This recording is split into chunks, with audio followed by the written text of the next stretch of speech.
भारतीय ज्ञान परंपरा में शास्त्रार्थ केवल वाद विवाद नहीं था, बल्कि सत्य की खोज का एक पवित्र माध्यम था।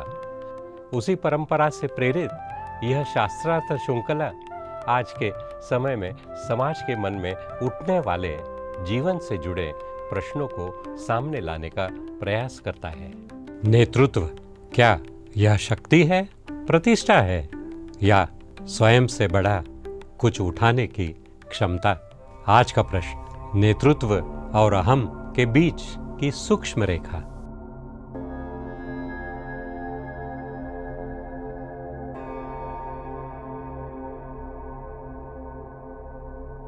साक्षीपुर। आज हर व्यक्ति नेता बनना चाहता है। राजनीति में, शिक्षा में, व्यापार में, यहाँ तक कि सोशल मीडिया पर भी लोग प्रभाव चाहते हैं, अनुयायी चाहते हैं, पहचान चाहते हैं। पर मैंने एक बात देखी है, जितनी ऊंची कुर्सी उतना बड़ा अहम। क्या नेतृत्व बिना अहम के संभव है, या शक्ति अपने साथ गर्व लाती ही है? मन चंचल अहम शक्ति से नहीं जन्मता, असुरक्षा से जन्मता है। जिसे स्वयं पर भरोसा नहीं, वो पद में सुरक्षा खोजता है। जिसका भीतर रिक्त हो, वो बाहर ऊंचाई इकट्ठा करता है। याद रख, नेतृत्व कुर्सी नहीं, चेतना की अवस्था है। कुर्सी ऊंचाई दे सकती है, गहराई स्वयं अर्जित करनी पड़ती है। पर जब कोई शीर्ष पर पहुंचता है तो लोग उसकी प्रशंसा करते हैं, उसके निर्णय अंतिम मानते हैं। ऐसे में विनम्र रहना कठिन नहीं हो जाता? प्रशंसा मधु की तरह है, थोड़ी हो तो ऊर्जा देती है, अधिक हो जाए तो नशा बन जाती है। जो नेता प्रशंसा पीने लगता है, वो लोगों पर निर्भर हो जाता है, और जो नेता उत्तरदायित्व पीता है, वो भीतर से परिपक्व होने लगता है।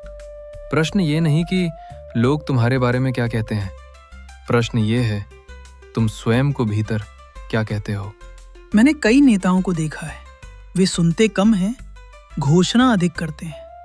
उन्हें लगता है कि वे सबसे अधिक जानते हैं। क्या ये आत्मविश्वास है या अहम? आत्मविश्वास शांत होता है, अहम को शोर चाहिए।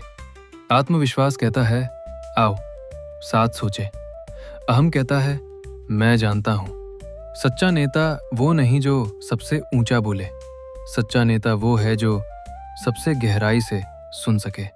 क्या नेतृत्व आदेश देने की कला है या सुनने की क्षमता? पर यदि नेता कठोर ना हो तो अनुशासन कैसे रहेगा? लोग उसकी बात क्यों मानेंगे? कठोरता और स्पष्टता अलग है। स्पष्ट नेता दिशा देता है, अहंकारी नेता भय पैदा करता है। भय से व्यवस्था बनाई जा सकती है, पर विश्वास नहीं, और बिना विश्वास के नेतृत्व केवल नियंत्रण बन जाता है।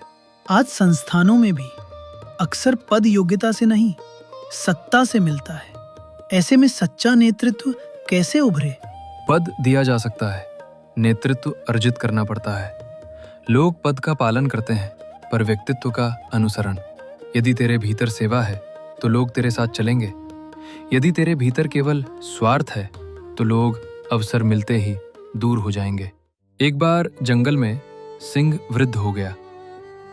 उसने युवा शेरों से कहा, अब तुम नेतृत्व संभालो। पहला शेर गर्जना करता था, सब उससे डरते थे। दूसरा शांत था, वो सबसे पहले घायल पशुओं की रक्षा करता, सबकी सुनता। कुछ महीनों बाद जंगल संकट में आया। पहले शेर के पास शक्ति थी, पर कोई उसके साथ खड़ा नहीं हुआ। दूसरे शेर के पास भय नहीं, विश्वास था, और पूरा जंगल उसके साथ चल पड़ा। तब वृद्ध सिंह बोला, जो नेता केवल ऊपर खड़ा होता है वो अकेला रह जाता है, जो साथ खड़ा होता है वही नेतृत्व करता है। तो क्या उसे सेवक होना चाहिए? सच्चा नेता सेवक ही होता है। सूर्य प्रकाश देता है पर बदले में कुछ नहीं मांगता। वृक्ष फल देता है पर स्वयं नहीं खाता। नेतृत्व का गौरव अधिकार में नहीं, त्याग में है। और यदि नेता से भूल हो जाए, क्या उसे स्वीकार करना चाहिए? क्या उसकी छवि टूट नहीं जाएगी? जो अपनी भूल स्वीकार करता है वो छोटा नहीं होता, मानवीय हो जाता है। अहम कहता है मैं अचूक हूँ, बुद्धि कहती है मैं सीख रहा हूँ। नेता की प्रतिष्ठा त्रुटिहीनता से नहीं, सत्यनिष्ठा से बनती है। सुन मन चंचल, नेतृत्व अधिकार नहीं, उत्तरदायित्व है। सत्ता शिखर नहीं, परीक्षा है। अहम कहता है मैं ऊपर हूँ, नेतृत्व कहता है मैं साथ हूँ। जो स्वयं को ऊंचा मानता है वो गिरने से डरता है, जो स्वयं को सेवक मानता है वो स्थिर रहता है। अब समझ आया, नेता बनना सरल है, पर नेतृत्व में विनम्र रहना साधना है। आज का चिंतन, आप नेतृत्व क्यों चाहते हैं? सेवा के लिए या स्वीकृति के लिए? क्योंकि जहां अहम समाप्त होता है वही नेतृत्व जन्म लेता है।